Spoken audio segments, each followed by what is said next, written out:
Hey, g'day folks. Right, today I'm going to talk about a topic that, well, I don't think anybody else really talks about, and that's buying or selling secondhand cookware. Well, normally people don't typically buy or sell secondhand cookware. I guess most people anyway, but there are situations where you would do that. For example, if you're just a fan of cookware like I am, so I get a lot of pieces passing through my kitchen. I have a buy it, have a play with it. And if I really like it, I'll keep it. If I don't like it, or if I just don't need it, I'll sell it on. Or it could be that you are considering buying a piece, but you are not sure if you're really going to like it. So that could be a situation where it may be a good idea to buy something that's secondhand, so when you sell it, you're not losing that much money, or you can even sell it at the same price that you bought it for. So there are situations, and there is a market for secondhand cookware. But in this video, I just want to talk about what you need to do or what you need to look for to, I guess, have the best success with selling or buying secondhand cookware and get the most value for your money, or to minimize your loss. So first of all, the piece that you're gonna sell or you want to buy or possibly sell, it has to be a high-end, a very high-end, and maybe even more importantly, a very widely recognized brand. Okay, so nobody is going to buy a secondhand Teflon pan, Tefal, for example. I mean, at least I think nobody in their right mind would do that. Because I think everybody knows that a coated ceramic or Teflon coated pan is going to wear out anyway, and they are pretty cheap in the first place. So why would you buy it secondhand, right? So the piece you're gonna sell, first it needs to be a very high-end brand, and more importantly, a very widely recognized brand. That's the first criteria. Now the second criteria on the same note, it needs to be preferably the top of the line product from that brand. And I'll give you a couple of examples. Now I've bought and sold quite a few Demana pieces. This one here is the Atlantis. The Atlantis, this is the flagship Demana product. Okay, so this is the top of the line Demana product. And in my experience, this sells much faster and much more easier than the industry.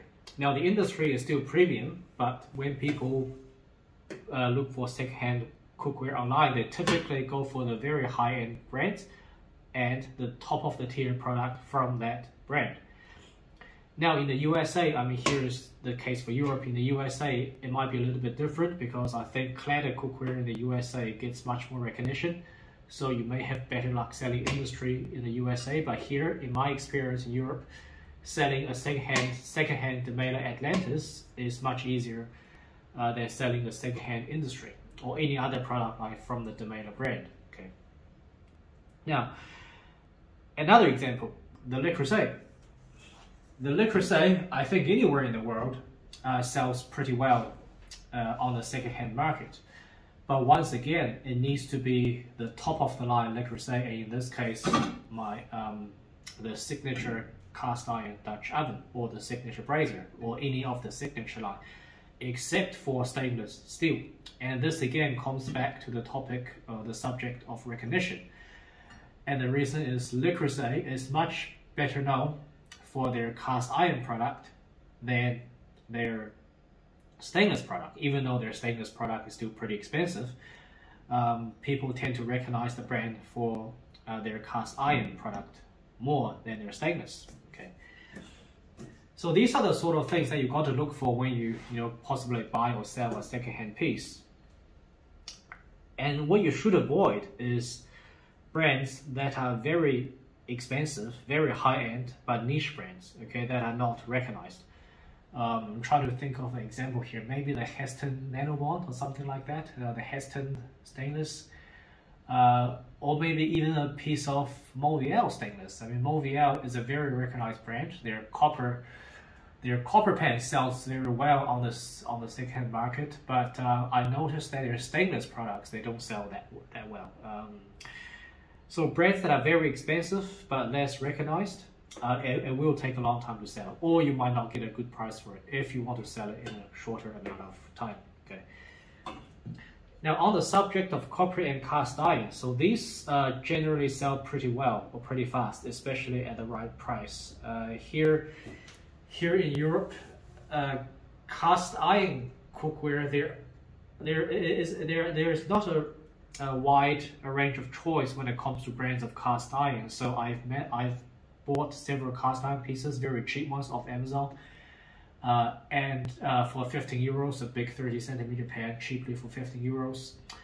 And I've actually managed to sell those pans at almost the same price on the second-hand market. So with cast iron pans, especially the cheaper ones, I think that they tend to sell pretty well, so you're not going to have trouble with that. But then again, the value is low anyway, so not that it really matters. Again, copper cookware from recognized brands like Movial. They sell very well and people are willing to pay a good price for it. On the second-hand market is what I find. Also Falk as well. I see a lot of old copper pieces that sell for 20-30 euros and people quite willingly buy them. So if you got some copper cookware you want to sell, I think you're going to be in a pretty good place. Now in the US, there are more choices when it comes to cast iron pieces, and I think if you want to sell a Field Finex Stargazer, you're not going to have too much trouble on the second-hand market, provided that your price is reasonable. Now I'm going to give you some tips to get the best price or to minimize your loss if you're going to sell a piece of cookware. Okay, so let's say you want to buy a piece but you're not sure if you're going to really like it, if you're not sure you're going to keep it, if you think there's a chance that you might need to sell it. Well, the first obvious advice is to buy that piece at the best possible price that you can. So don't pay the full retail. I mean, never pay the full retail in any case, is my advice regardless. But try to get a discount on that piece, or look for deals on that piece and try to get the best price that you can get. Okay, because in that case, when you sell it, you might even get 80-90% of what you paid for it, because what you paid for it is hopefully much lower than the full retail price of that piece. Now, one example, I bought a Dutch oven last year. I paid a Dutch brand called BK. I paid 79 euros for it. That was when it had a sale, and the full retail at the time was, it is still now, it was 110 euros if I remember correctly. And I managed to sell that for 70 euros. So basically I got 100% of my money back for that. Okay. So try to get the best deal that you can get. Secondly, maybe it's a good idea to buy the piece secondhand yourself. If you thinking of getting a piece, and again, if you're not sure if you're really gonna like it, yeah, buy a secondhand. Buy a secondhand. If you like it, you may either choose to just keep it, or if you really want that, that feeling of getting something new, the unboxing experience, then you can sell the piece at, let's say, the same price or maybe a little bit lower than what you bought it for, and then invest in a in a new piece and pay a little bit more money. So that's a worthwhile investment. So I want to finish this video by giving you some examples of some pieces that I've been able to sell at as much as 75% of the lowest retail price. Now, I say lowest retail price because when people buy a piece, buy anything on the secondhand market, obviously they're gonna go look at how much it is if they were to buy it new, right? So then they can decide, if the price the seller is asking is reasonable or not for a secondhand or as new or new even piece privately. So people are going to look online and they're going to try to find the best deal they find online. So that's why I say you can sell it for as much as 75% of the lowest retail price or discounted retail price. So one example is the Demela Atlantis. These sell pretty well. I've never had trouble selling Atlantis. I've sold 2 or 3 pieces of Atlantis in either in brand new condition or in say 90% new condition.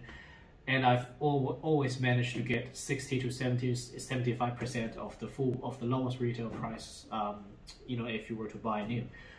The Domainer Pro line, that's another piece, the very thick, highest end fry pans. People are willing to pay a good price for that on the second-hand market. The Le Creuset Dutch oven. Now this Dutch oven, 28 centimeters, you can pick this up new for anywhere between 200 to 220 euros. Again, so the lower end of the retail price. If you were to sell this on the second-hand market, I would have no trouble getting at least 150 euros for it, or maybe even 170 euros. Okay. Other brands like Movial Copper, not so much their stainless, but Movial Copper, they fetch a premium price on the second-hand market, regardless of their age. And notice, and the final point I want to make here is notice that there are none of these ceramic or Teflon coated pans. So regardless of how expensive they are, buying those pans new or selling those pans is just false economy, because people are not going to buy them secondhand, and you're going to have to throw it out in a year or two anyway. So why pay why buy a piece secondhand? But anyway, that's not the point of this video. So I hope you found that little talk, I guess, helpful. And I'll see you in the next video.